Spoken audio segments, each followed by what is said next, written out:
guys are sick. Sick!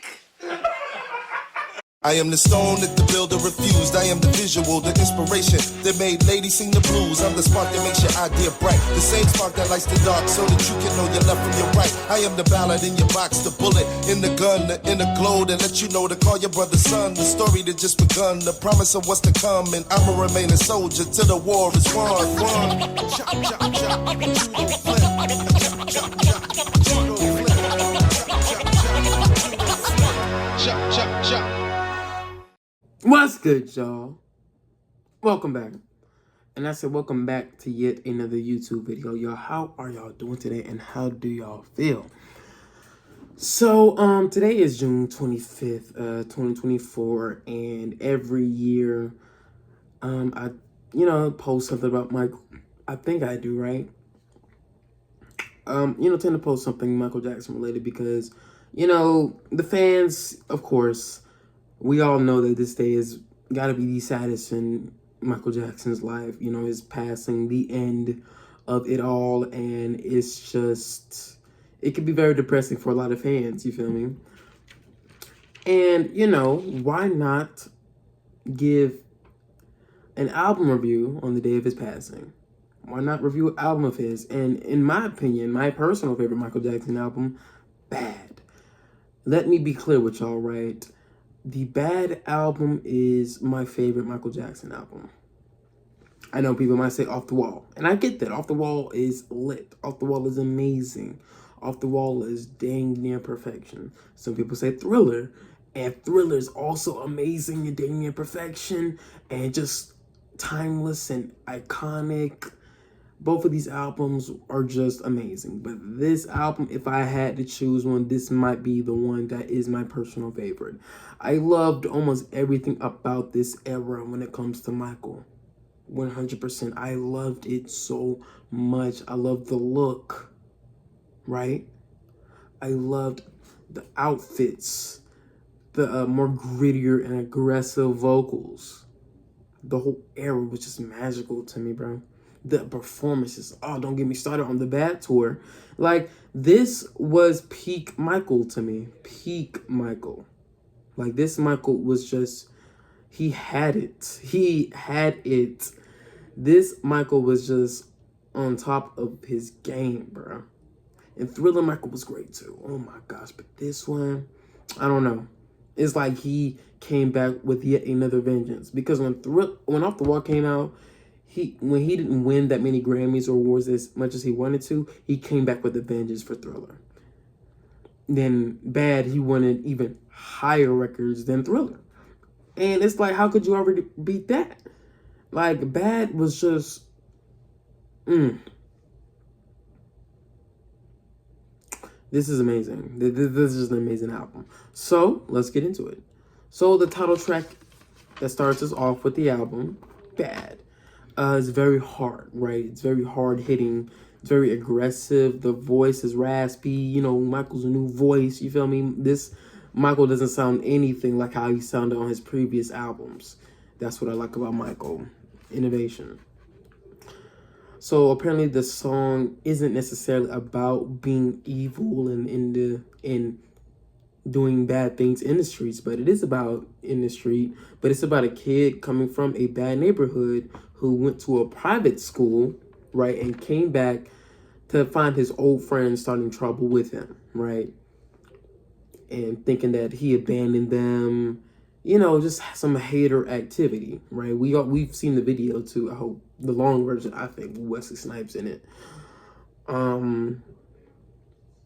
This is a great song. But I will say, bro, it's not the best on the album. It's 8.9 out of 10, almost a 9. But for some reason, I think listening to some of these other songs on the list makes me not want to give this one a 9 or 10 out of 10 because there's other songs that are just better on the album than this one. And this is a great song. It makes me want to get up and dance. The music video was lit and iconic. But the other songs, bro, incredible. It's an edgy song. Bad is also like a slang for being tough. So I think Michael was trying to say that he's tough and this, that, and the third. And, apparently it's based off of a real story. And the kid that it's based off of, I think, committed suicide or something like that. It's been a minute since I've heard that story. You know, it's not exactly accurate to how it was in the music video, but it was a very similar story, and Michael wrote a song about it. And I'm like, wow, that's depressing. The next song, because, you know, we just got done with Bad, absolute classic. And speaking of classic, the next song is The Way You Make Me Feel. The Way You Make Me Feel is a very strong song as well. Very strong, very heavy hitting. You know what I mean? One thing about the production that I didn't say about Bad is that the production is very aggressive and a lot of hard hitting and funky tunes. You feel me? Like, it's very funky. It really is. The Way You Make Me Feel is very groovy. It's about Michael pursuing a female, you know, and assuring him, and needs assurance from a girl that he feels so highly of. Like, he loves. She turns him on in every single way. He's in love, and he just has to burst it out. And you can tell throughout this song that he has all this love for a girl, that he just bursts out all the energy on the track. All that energy. You feel me? That's another adjective I can really use to describe this album, is that there's a lot of energy. Michael showcases so much energy. Like, vocally, this is the top of his game. Like, this is just incredible. This song is very memorable. It's groovy. The vocals, of course, on point per usual. Hard-hitting. Very playful, too. You know what I feel me? I get a lot of, like, playful feeling. And the horns are just magical, right? Production on point. Quincy did his thing. 9 out of 10. And the music video is iconic as well. And the girl that he was pursuing, Tatiana Thumbnets, I think. Oh yeah, beautiful. Very iconic female. Like, she looks great. And yeah. Speed Demon is the next song. And I think this song kind of goes the same rating as Bad. 8.9 out of 10. I love the beatboxing in the background, by the way. The beatboxing is all right. It's amazing. And I loved hearing Michael beatbox, and I wish we could have heard more of that. But let's be real here, right? Beatboxing is also a talent within itself. And the fact that Michael was doing that on his records gave a different feeling to these songs, right? It makes the beat much more interesting to fall into, right? It does amazing. It does its job. You feel me? It does its job. It adds more to a song. And I loved when he did that. When he beatboxed on the beat. On the actual instruments. Like, I really like that detail. You know what I mean? With headphones, you can count details like that. And this is definitely a headphone type of album. The song is about the thrill of being on the highway, being on speed, not worrying about if you get pulled over. You know, you got to get to where you want to go. You know, it's very kind of on that Bad, like, rebellious type of feel. You know what I mean? That's what it kind of feels like. Even though Michael wasn't trying to get a rebellious feel off of the title track Bad, it feels like it, and he understood how people could take it that way, right? I remember in one interview. But Speed Demon definitely kind of feels like a rebellious type of song. Like I said, it's hard, aggressive. The lyrics don't have a lot of substance to it compared to the other songs on this album. But for some reason, everything else surrounding the song really lifts it up in every way. And to me, you know, Michael's craving speed and this, that, and the third. And it's an amazing song. It's a great song, actually. It is. Even though the lyrics aren't all that, for some reason, everything else lifts up the song even more. And the vocals, like I said, I need to say more. 8.9 out of 10. Somewhere around Bad, but not as good as The Way You Make Me Feel, because The Way You Make Me Feel, there's something about that song that's like, it's the best so far. But there's a song better than that one, and that is Liberian Girl. See, look, Liberian Girl is very underrated.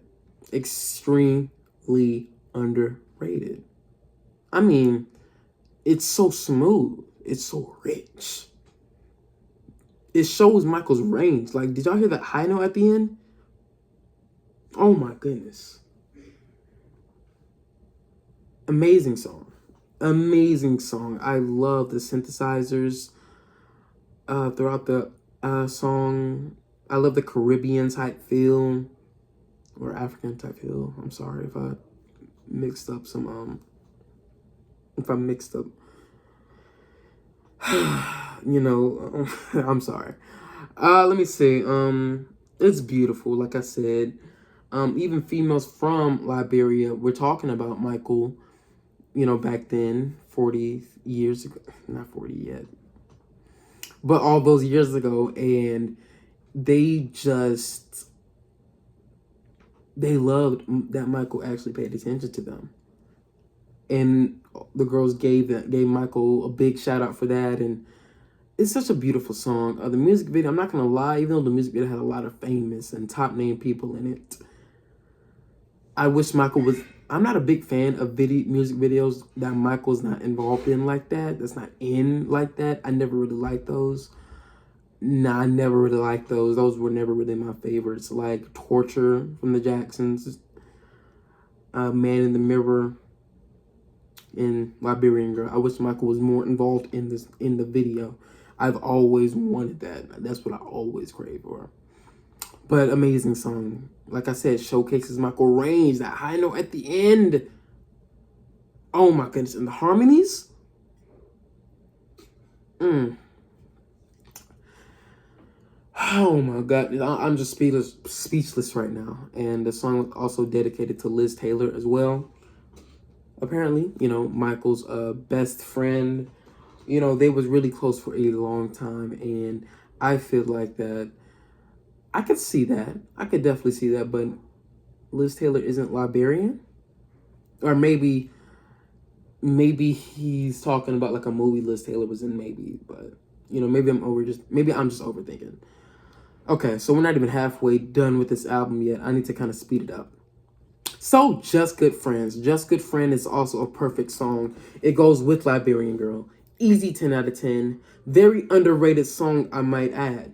Very, very underrated. I don't know why this song doesn't get the love that it deserves. I don't know why the critics panned over this song like it was nothing. This was a great song. Him and Stevie Wonder gelled like butter. They glid through this track like butter. Like, this was a very, very great song. It reminds me of The Girl Is Mine, but a much better version. It's very fun. The beat hits you as soon as you open up the track. And those are some of my favorite songs. Very aggressive. That's a very common trait amongst most of these songs. Stevie and Michael talking about a mutual lover that they got. You know what I'm saying? One of those type of situations. Because apparently there was a lot of whores back in the day, because how many times is Michael going to sing about a girl that his friend is sleeping with too? Or a girl that's trying to say that this is his son, but it's not really his son. Incredible. Incredible song. The guitar's on point. Stevie the vocals, Michael screaming doggone love it at the end. Like, everything was coming into fruition with this song, and Stevie killed it. Like, Stevie is one of the only people that Michael collaborated with, I'll say, that matched his energy. Freddie Mercury did on State of Shock, the unreleased version. But,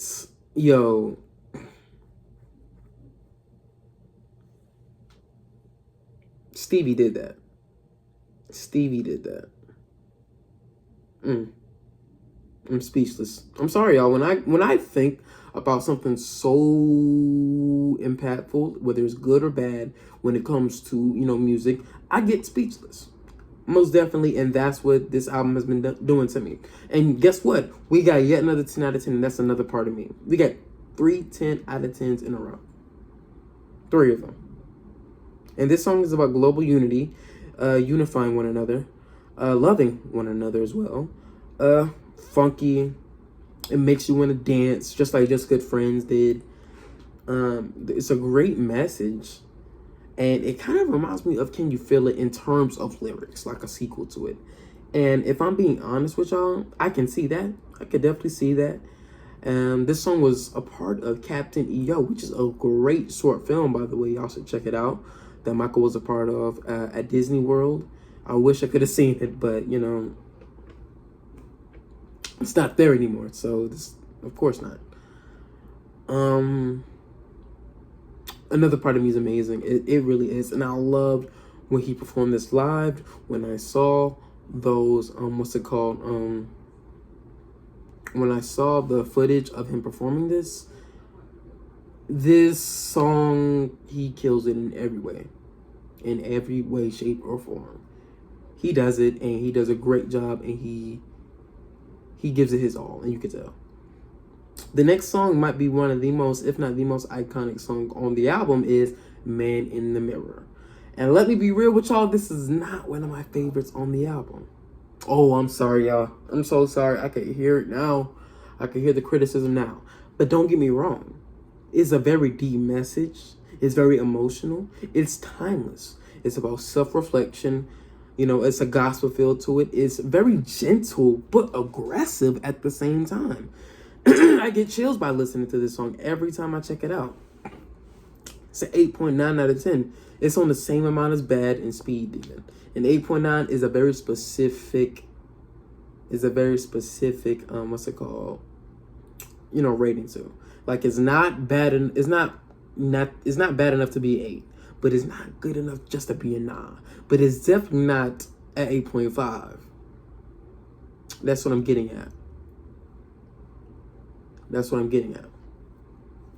But yeah, vocal performance on Man in the Mirror is very top notch. It's actually, even though it's not one of my favorites, it's not part of the 10 out of 10s, it deserves a 10 out of 10 for everybody who gives it one. I'm not going to contest that at all. But I can't put it on the same level as other songs that I just love more on the album. I just can't help that. Yeah, but like I said with the music video, I will always say, though, that Michael wasn't in it, and I wish he was in it more. You know what I mean? I wish he was in it more. Like Liberian Girl, I was saying it with that one. Michael didn't really show up till the end, of course, and, you know, looking spiffy and all. But Man in the Mirror, I kind of wish we got more of him in that video. Like, imagine, you know, how Michael performs the song on live, right? At the Grammys or live performance. I wish we could have got a professional music video just like that. Or will it be too repetitive? Because we have had live music videos that Michael has done.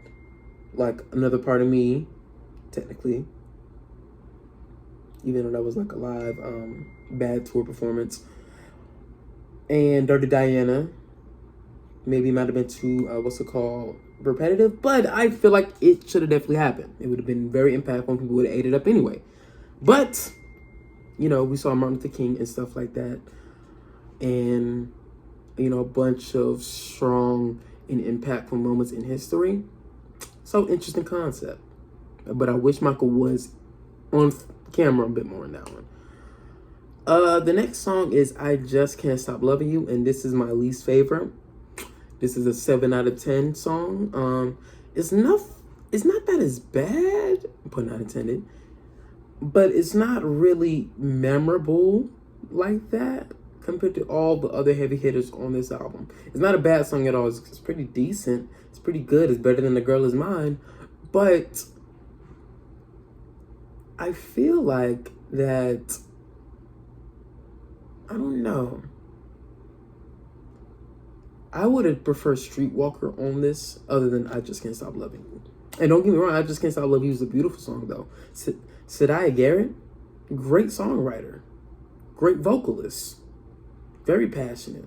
But there's nothing really too special about I Just Can't Stop Loving You. And it's not even a 6 out of 10, not even. The vocals make this even better than what it is.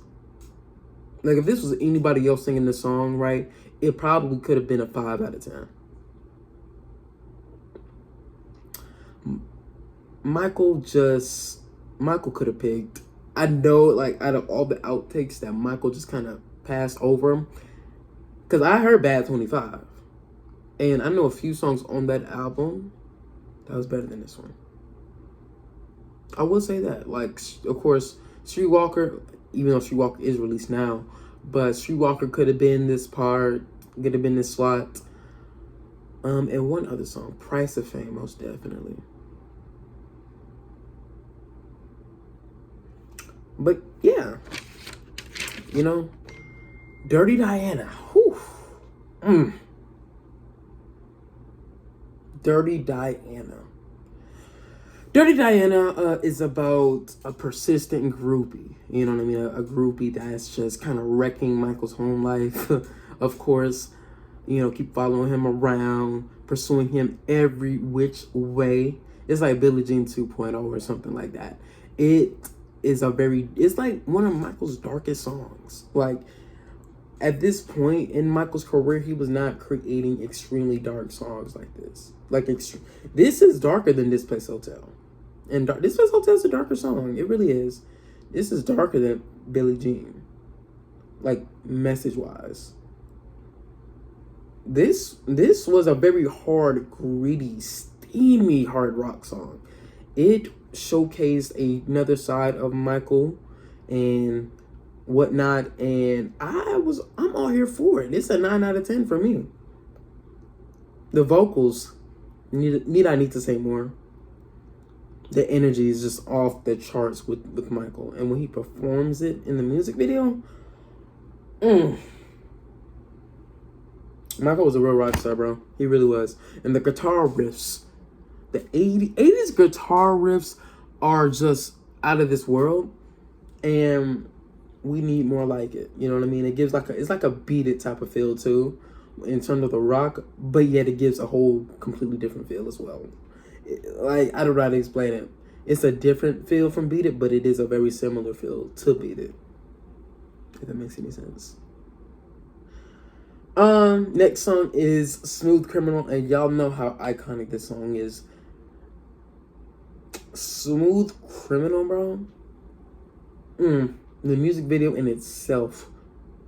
The song. The dancing. I think Smooth Criminal was my second Michael Jackson song that I got into. It was the second one, I remember that. It was second. And I enjoyed every second of it back then when I was younger. The first one was Beat It, of course, but this was second. The music video was so mesmerizing, bro. It really was. It really was. It was so mesmerizing. The dancing. I'm speechless. Again, Smooth Criminal is an 11 out of 10 song. So far, this is my favorite song on the album. It really is. And all the other songs were heavy as well. But this song right here, yes, I loved it. I love everything about Smooth Criminal. Smooth Criminal really does the job in terms of getting the point across. What's it called? The message of the video, I'm not gonna lie, I used to always kind of be confused by the message a little bit. You know, I understand he's telling a story, but at the same time, what is going on? But he tells a story. It's like a murder happening and whatnot. Please forgive me if I mess up the story. I'm not gonna lie. The meaning of Smooth Criminal is much deeper than what it already is. It really kind of is. It really is. But it's telling a story about a girl named Annie, right, trying to escape a murder, I believe so. You know, and I like the lyrics too. The lyrics are on point. The lyrics, maybe that's why I'm confused a bit. I was confused by the story a bit because of, you know, I guess how deep the lyrics were, maybe. You know, as he came into the window, was a sound of a crescendo. He came into her apartment. He left the bloodstains on the carpet. Michael was hitting them bars with this one. Great song. 11 out of 10. And I like the story. I do like the story, though. I really do. And the lean, don't get me started on the lean. Don't get me started on it. You know, and all the ad-libs, too. That's one thing about Michael's vocal performance on this album. Is a lot more ad-lib heavy than his previous work before this one. The ad-libs are on point. Shimon, Ow, you would hear a lot more of that throughout this album than you did maybe on Thriller or Off the Wall. It was on point. On point. The arrangements too. The last and final song is Leave Me Alone. Now, Leave Me Alone, we could all relate to this song in some way, shape, or form. That's one other reason why I love it so much. But another reason is that this song really showcased what Michael went through in his life. It really did. And it was catchy as well. It was extremely catchy. It was extremely groovy. I wish he sung this live. I don't get why he didn't. But Leave Me Alone really does the job for me. You know what I mean? It really does. You know, around this time, Michael was getting a lot more rumors spread about him because I guess, his appearance were changing. And there was rumors about Michael buying the Elephant Man's bones. And this is like a clapback to that. It's very funky. It's a very fantastic type song. The guitar, I always will talk about the guitar, how much I like it on Michael's songs. It's a moderate tempo, and it's extremely angry, right? Another theme throughout this album is a very angry type Michael. You know what I mean? And this was the most angriest one. It's another darker sound as well. Production-wise, darker. Maybe even lyrically as well. Michael showcases themes of distrust, paranoia, escapism. Like, Michael was kind of going through it when he was writing this song, and I love that he used that. I love that he used that to make this song, bro. It did his job. He did the job, and the music video was wild as well. So much visuals throughout that thing, man. And Bubbles was in it. This song was so hard, bro. It's very addicting. The background is amazing too. The harmonies, the basses, the bass synth. Like, this song had it all. And I'd be grooving to it in the car as well. I'd be grooving to this whole album. But Leave Me Alone, bro, a very underrated song. And, in the Michael Jackson biopic that they're going to make, I heard they're going to put this song in it. It better stay in it. They better kill it. They better kill every single aspect of this song in that film. Because you could tell this was the start of Michael's downfall around this era. In terms of the media. Like, the media was really hogging his name a lot. And it was for the worse. And this was the clapback. And I really enjoyed it. He was criticizing the critic. Can you believe it? 11 out of 10. And these two songs back to back got 2 11 out of 10 songs back to back. Incredible. So one thing that I remember seeing a while back, about the album, now that I'm done with it, some criticisms that people have said was that he was trying too hard, right? He was trying way too hard to beat Thriller, that he forgot to create a cohesive album. Some people say that the arrangement on the songs could have been a bit better. Some people say that certain songs didn't fit, like Liberian Girl or I Just Can't Stop Loving You. And I'll say this, right?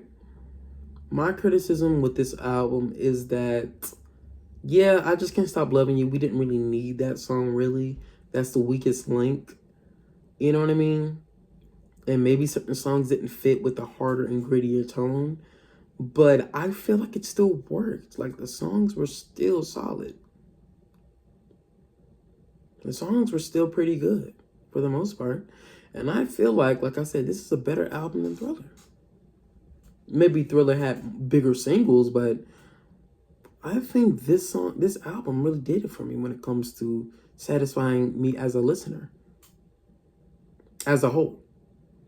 So, the best songs on the album, my favorites, and I'll be honest with you, I can't really say. But I will say, like, Leave Me Alone, right? Smooth Criminal. Just Good Friends. Liberian Girl, like, even Another Part of Me is lit. Like, this was a great album. I wish it was longer, but it did its job. But Leave Me Alone may be the first, and then Smooth Criminal second. Maybe that's how I'll put it. But those two can be interchangeable. But Leave Me Alone, I wish Streetwalker was on there, but I'll review that eventually on the Bad 25 album review, like 10 years from now, when it's going to be Bad 35. Actually, Bad 35 was a long time ago, but I'm tripping. My least favorite song was "I Just Can't Stop Loving You." That's probably that. The best produced, I couldn't tell you. Maybe my favorite beat would probably be "Just Good Friends," and "Bad" was hard too. But man, "Smooth Criminal," that's an iconic beat, very iconic. And Dirty Diana was very hardcore too. The best produced song will have to go to I don't know, one of them songs that I just said. Yeah, so I think that's really it. The most forgettable, yeah, I Just Can't Stop Loving You. That's probably goes for everything. Yeah. Even though it's a good song, it's just nah. So that was the end of the album. The album is probably like a 10 out of 10. I don't give that out like that. I think I gave it a Triumph. I forgot how much I gave Triumph, but maybe a 9.5 out of 10 or 10 out of 10, because I'm not going to lie, when it comes to 10 out of 10s, maybe this album has to be perfect. And I remember I used to be very generous with just giving out 10 out of 10s for albums that may have not been perfect, but they had a lot of great quality records on it, including this one. But I'll probably give a 10 out of 10 to an album that is a 10 out of 10. Like, in every single song. Like, every song is a 10 out of 10, not a 9. Not a this, not a that, not a 5. Like, gotta be a 10 out of 10. But I Just Can't Stop Loving You was a bit lacking. But this may be a 9 out of 10, 10 out of 10. This is an amazing album. I know I should have a lot more energy than what I have, but I'm a bit tired, y'all. So bear with me. So that was the end of the album review. I hope you guys enjoyed it. It's been, 2 years since I reviewed a Michael Jackson album? And it's crazy that I'm doing it now. The last album review was Thriller 40. And y'all already know how I feel about that. So, yeah, welcome back to the Michael fans that are looking at yet another Michael album review. Dangerous, I'll be reviewing that Michael album soon. I don't know when, though, but soon. Absolutely. So, yeah.